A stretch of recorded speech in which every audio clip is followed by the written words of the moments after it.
Hola, en este vídeo vamos a ver los principales tipos de fuerzas que podemos encontrar.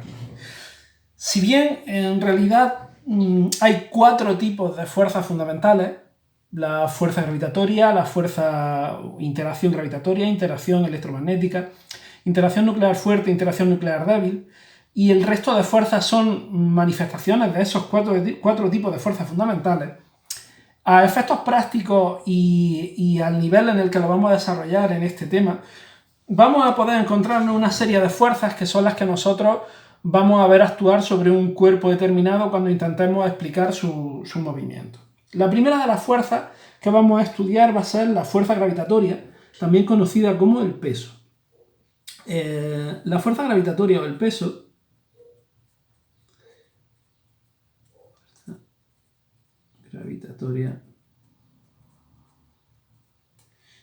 ya os digo, también conocida como peso, se suele representar normalmente como Fg o P. Suelen ser las dos formas normales de representarla. Pues es la fuerza que actúa sobre un cuerpo por acción de la gravedad.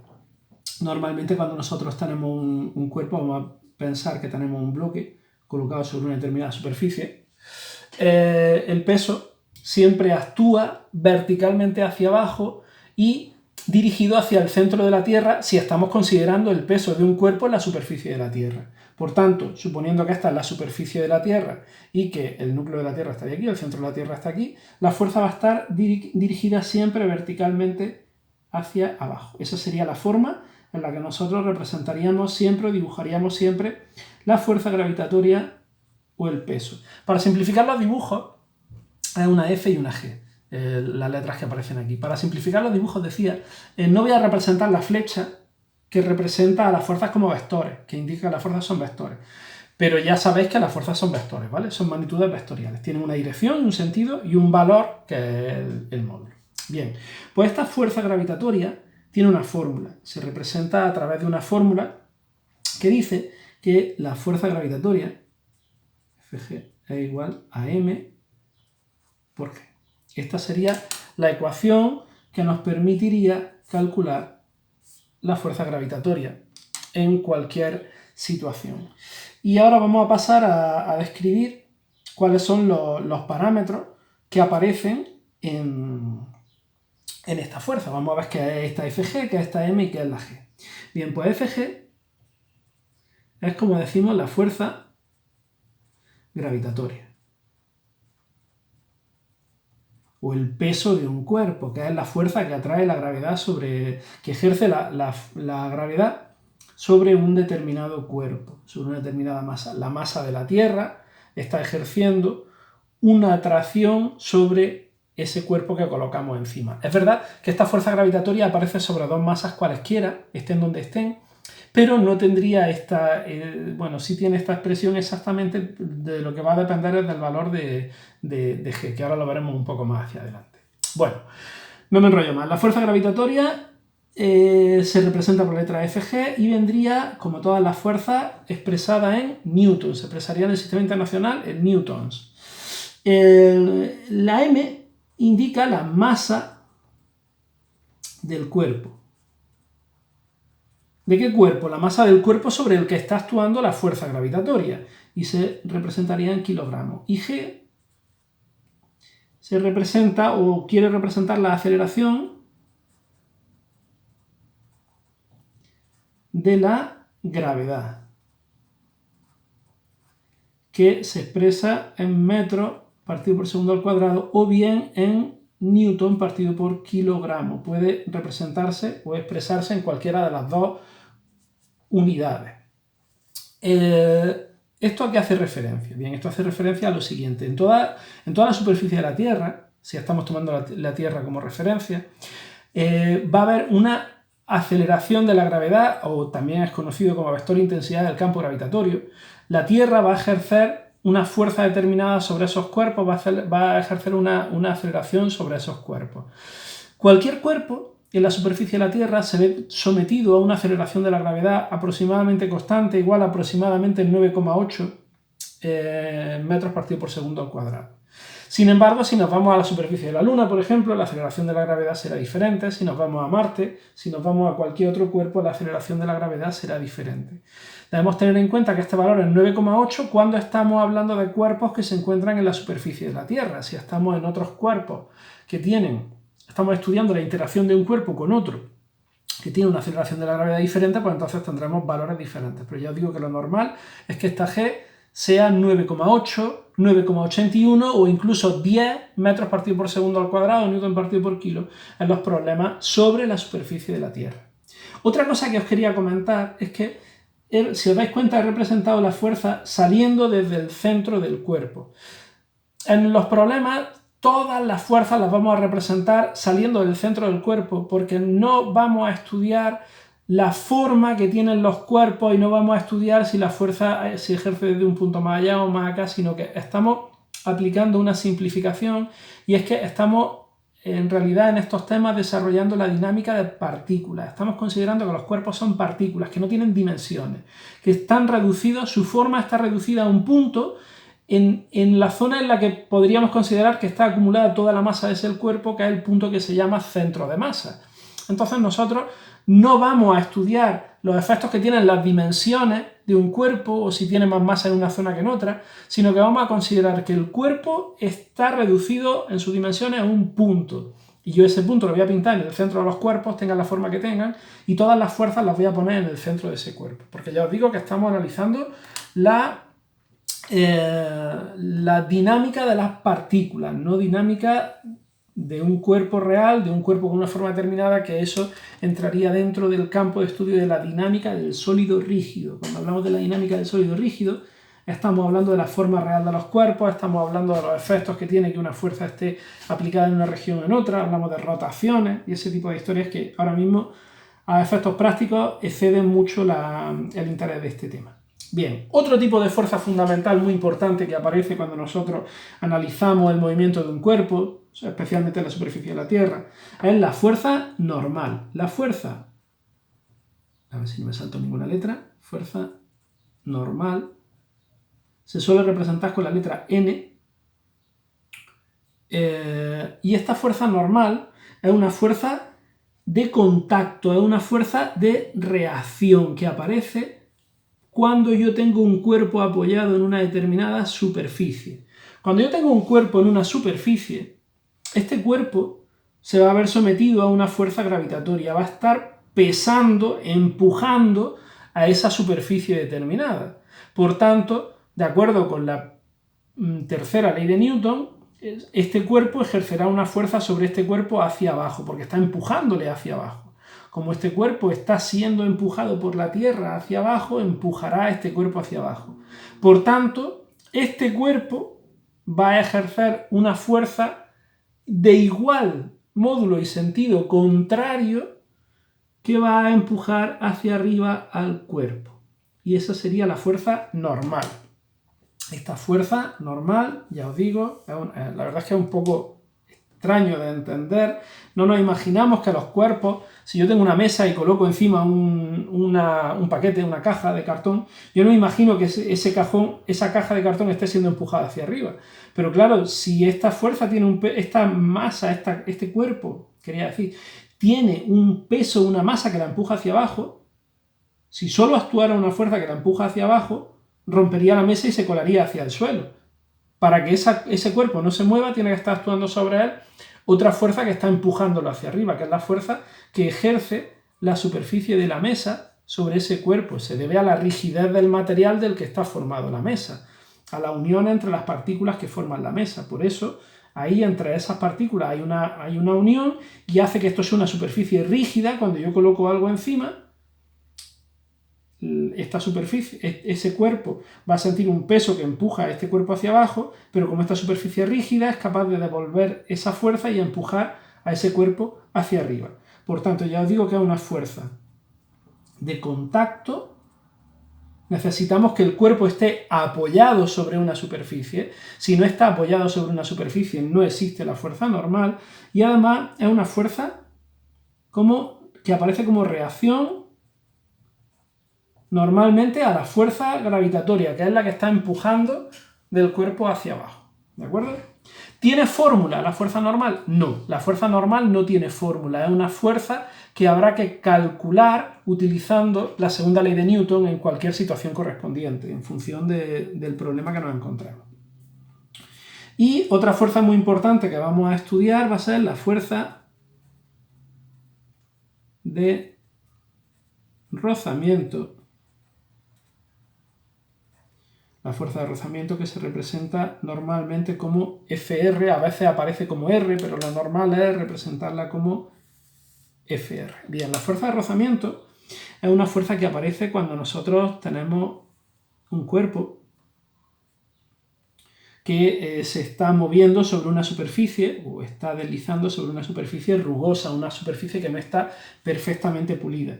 Entonces, imaginamos que si el cuerpo se está moviendo hacia allá, si esa es la dirección de movimiento del cuerpo, sobre este cuerpo va a aparecer una fuerza de rozamiento que va siempre a ser contraria a la dirección del movimiento. Si el cuerpo se mueve en esta dirección, la fuerza de rozamiento va a aparecer siempre en sentido contrario. Siempre va a ser una fuerza que se va a oponer al movimiento. Bien, y esta fuerza sí que tiene una fórmula. Esta fuerza tiene una fórmula que puede determinarse experimentalmente y que nos dice que la fuerza de rozamiento, F sub R, es igual a un parámetro mu por la normal. Vamos a ver ahora qué significa cada una de estos términos, de estos elementos. Bien. La FR es la fuerza de rozamiento. Se expresa en Newton. El término mu es el coeficiente de rozamiento y es un parámetro experimental que se mide, que se calcula para cada superficie en función del grado de rozamiento que tiene el cuerpo y no tiene unidades, por eso he dejado intencionadamente en blanco el paréntesis de las unidades, y normalmente toma valores entre 0 y 1, aunque esto no es estricto porque al ser un valor experimental puede ser que en determinadas situaciones, en determinadas circunstancias podemos encontrar otros valores diferentes, pero en principio lo normal es que tome valores entre 0 y 1. Y por último, la normal, que es la fuerza normal de la que hablábamos justo hace unos minutos y que es la fuerza que siente el cuerpo cuando está apoyado sobre una determinada superficie. Sobre el coeficiente de rozamiento se podría hablar bastante. Hay dos tipos de coeficiente de rozamiento. Está el coeficiente de rozamiento estático y el coeficiente de rozamiento dinámico. El coeficiente de rozamiento estático se representa como un mu sub e. Hace referencia al coeficiente de rozamiento que tiene un cuerpo cuando está parado. Esto es una letra griega mu. A veces se me va un poquillo para arriba y parece un signo raro, pero es una letra griega mu. Bueno, pues el coeficiente estático siempre es mayor que el coeficiente dinámico, que el coeficiente de rozamiento dinámico. Y ya decía que el coeficiente de rozamiento estático es el que tiene un cuerpo cuando está parado, cuando no se está moviendo y nosotros vamos a intentar ponerlo en movimiento. El coeficiente de rozamiento dinámico es el coeficiente que siente un cuerpo cuando ya se está moviendo, cuando está en movimiento, y siempre va a ser más pequeño que el coeficiente de rozamiento estático. Pero en fin, estos serán valores que nos aparecerán en los problemas y siempre serán datos, o sea que esto tampoco tenemos que hacerle más... Vamos, no tenemos que prestarle mucha más atención a esto. Bien. Luego vamos a encontrarnos con otros tipos de fuerzas importantes, como pueden ser también la fuerza elástica.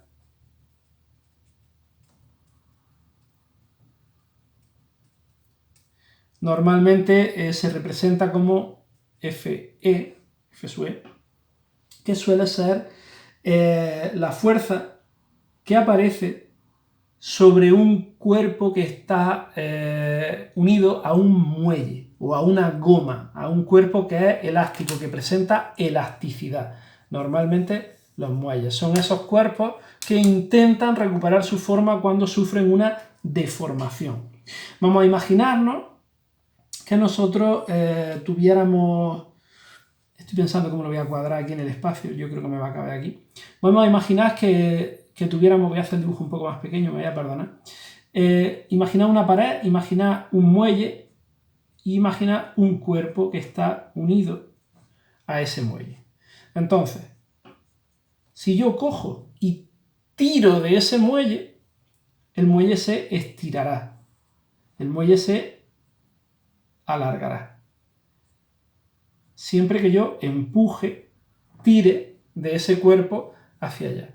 ¿Qué va a ocurrir? Que el muelle, a su vez, va a estar tirando del cuerpo intentando volver a su posición original. El muelle va a estar ejerciendo una fuerza que va a estar dirigida hacia la dirección que permita volver al muelle a su posición original. Esa fuerza que hace que el muelle esté tirando de mí cuando yo estoy tirando de él hacia el otro lado, esta fuerza sería la fuerza que yo ejerzo cuando tiro del muelle. El muelle va a ejercer una fuerza elástica que va a estar dirigida siempre hacia la posición de recuperación de las dimensiones originales del muelle, siempre va a ir contraria a la fuerza que yo ejerzo. Entonces, esa fuerza elástica puede describirse como... es que estoy pensando cómo hacer el dibujo para que se vea de la forma lo más claro posible, porque no sé si se va a ver bien o no se va a ver bien. Bueno, voy a poner la fórmula aquí debajo. Que no me convence. Con este espacio que tengo aquí no me convence. Bueno, da igual, venga. Lo voy a poner al final, da igual si me va a salir como peor sea. Venga, voy a ponerlo aquí mismo, no importa. La fuerza elástica va a estar definida como K por delta, a veces delta X, a veces delta R. Esto se puede representarse por varias letras diferentes. Voy a hacer otro dibujo para que lo veáis un poquito más claro quién es delta X y quién es delta R. Lo voy a pintar de otra manera diferente. Imaginad que yo tengo el muelle en su posición original. Que el muelle original, eso es un muelle, sí, y originalmente está aquí. Entonces yo cojo este cuerpo y tiro de él y lo alejo de su posición de equilibrio y lo pongo aquí. Cuando yo tengo este cuerpo aquí, que he estirado el muelle, lo he movido a una cierta distancia, desde aquí hasta aquí. Hay una cierta distancia que es lo que yo he movido al muelle. Esta cierta distancia es lo que quiere representar esa delta X o esa delta R, que es la diferencia entre X sub 0, posición inicial, y X final, posición final. ¿De acuerdo? La distancia que yo estiro el muelle con respecto a su posición de equilibrio, a como estaba al principio, va a ser igual a va a estar relacionada con la fuerza elástica, que sería la fuerza que ejerce el muelle para volver a su posición inicial. Bien, vamos a ver los parámetros que en ella aparecen. Fe, ya os digo que es la fuerza elástica y que se mide en newtons. K es la constante recuperadora o elástica del muelle y se mide en newton partido por metro. Y, bueno, K es un parámetro característico del muelle. Si el muelle es muy duro, tendrá un valor muy alto. Si el muelle es muy blando, tendrá un valor muy bajo. Esto, si recordáis en el vídeo en el que hablábamos de la relación entre causa y efecto, os lo voy a poner en un segundo. Si recordáis la ecuación fundamental de la dinámica que hablaba, la segunda ley de Newton, la fuerza era la causa, la masa era la resistencia y la aceleración era el efecto. Haciendo un análisis paralelo, K es la resistencia que presenta un muelle a cambiar su posición. El cambio en la posición es el efecto que produce la fuerza, que es la causa. La fuerza causa, K resistencia, delta X, el efecto que aparece en el muelle. Bien, ya por último delta X, que es la elongación, el estiramiento o la compresión del muelle, la diferencia entre la posición final del muelle y su posición de equilibrio, que se mide en metros. Y con esto tendríamos descrita la fuerza elástica que aparece sobre un muelle, sobre un elástico, cualquier tipo de elemento de estas características. Otra fuerza parecida en origen, pero totalmente diferente en cuanto a la descripción, es la tensión. Fuerza, tensión. Se suele representar por la letra T. La tensión es la fuerza que aparece en las cuerdas tensas no elásticas. Por ejemplo, si tenemos un cuerpo unido a una cuerda y a una cuerda tensa, ese cuerpo va a sentir una fuerza que es la que está ejerciendo esa cuerda sobre él, que es la tensión. Si tenemos dos cuerpos unidos por una cuerda, imaginad que yo tengo un cuerpo y de este cuerpo tengo una cuerda y estoy tirando de este cuerpo, en ambos cuerpos va a aparecer, en ambos extremos de la cuerda va a aparecer una tensión que es exactamente igual. Siempre en la misma cuerda, los dos extremos de la cuerda se van a encontrar a la misma tensión, exactamente a la misma fuerza. ¿De acuerdo? Siempre que haya una cuerda, la tensión que aparece en sus dos extremos es la misma. ¿Bien? Y esto es la fuerza que actúa sobre cuerdas tensas y no elásticas. Si son elásticas, entonces ya tendrían que estar definidas, representadas por la fuerza elástica. Siempre cuerdas tensas, no elásticas, y se debe a la rigidez de la cuerda, se debe a la unión entre los elementos, entre los átomos que forman la cuerda. Y por último vamos a hablar de una fuerza que aparece en algunas situaciones, que es la fuerza centrípeta. Vamos a ponerla en mayúsculas como las demás. Centrípeta. A veces se conoce como fuerza normal. Lo que pasa es que como la normal es esta, casi siempre la normal es esta, pues no me gusta utilizar esa notación porque hace referencia, ya os digo, se puede confundir con la fuerza normal. Y es una fuerza que aparece siempre en los movimientos circulares. Siempre en los movimientos circulares. Una fuerza asociada a los movimientos circulares. Y no es una fuerza real. No es una interacción real entre dos cuerpos. No es interacción. No es una fuerza real como tal. Es una fuerza resultante.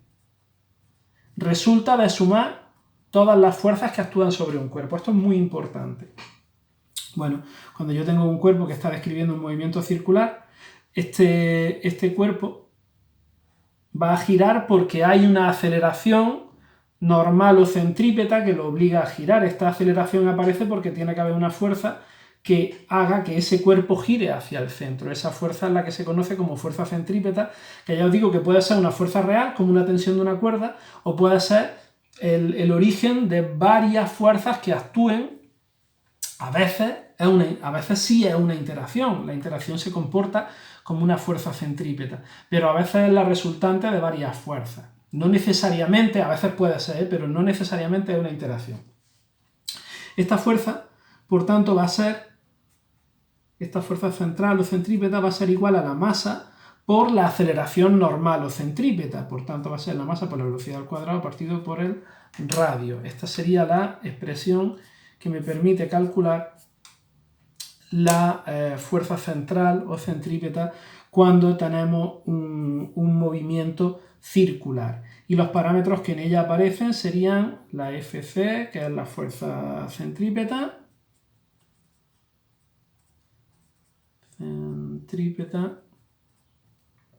que se expresa en Newton.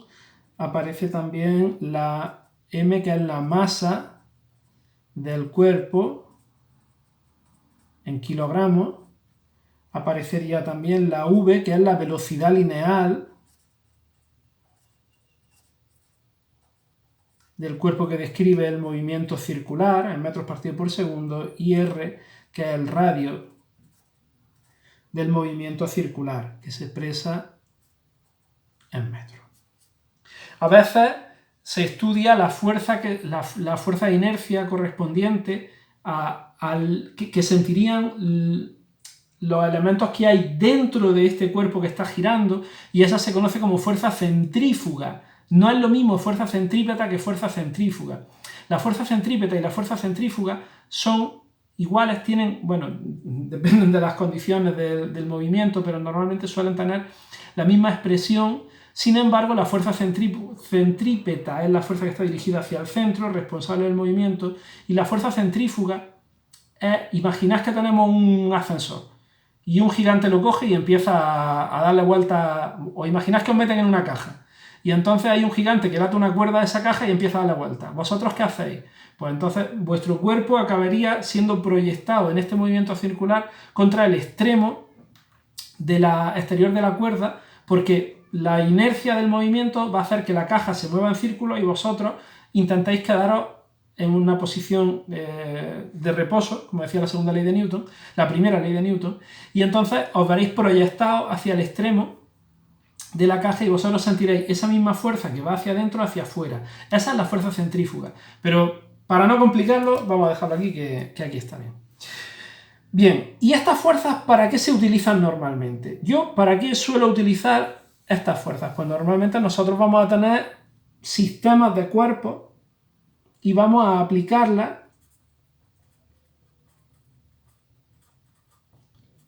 vamos a estudiar la aplicación a sistemas concretos.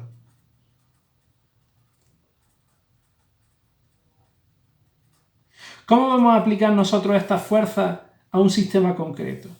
Bien, pues cuando yo tenga un sistema determinado, yo voy a tener que estudiar el cuerpo o los cuerpos que forman ese sistema. Y lo normal es que yo descomponga todas las fuerzas que actúan sobre ese cuerpo en fuerzas que actúan en el eje X y fuerzas que actúan en el eje Y. Y aplique la segunda ley de Newton, sumatoria de fuerzas igual a masa por aceleración, que es una expresión vectorial en términos de vectores, la aplique en el eje X y en el eje Y. Al aplicarla en el eje X y en el eje Y, yo aquí ya tendré todas las fuerzas que actúen en el eje X simplemente representadas teniendo en cuenta que las fuerzas que vayan hacia allá van a ser negativas, mientras que las fuerzas que van a ir hacia allá van a ser positivas, pero ya aparecerán como escalares, ya no serán vectores. Sin embargo, las fuerzas que aparecen en la vertical, todas las fuerzas que actúen hacia arriba serán positivas, las fuerzas que actúen hacia abajo serán negativas y también serán consideradas como escalares. De esa forma yo podré sumar las fuerzas que actúan en el eje X o restarlas, igualarla a la masa por la aceleración, y la suma de todas las fuerzas que actúan en el eje Y la igualaré a la masa por la aceleración, aceleración en el eje X, aceleración en el eje Y, y de ahí, teniendo en cuenta que cada una de esas fuerzas tendrá una de estas expresiones, podré calcular las distintas fuerzas que aparezcan o los distintos parámetros que yo quiera calcular en cada una de las situaciones. Aunque de todas formas esto se entenderá de forma conveniente cuando lo veamos aplicado a un ejercicio numérico concreto.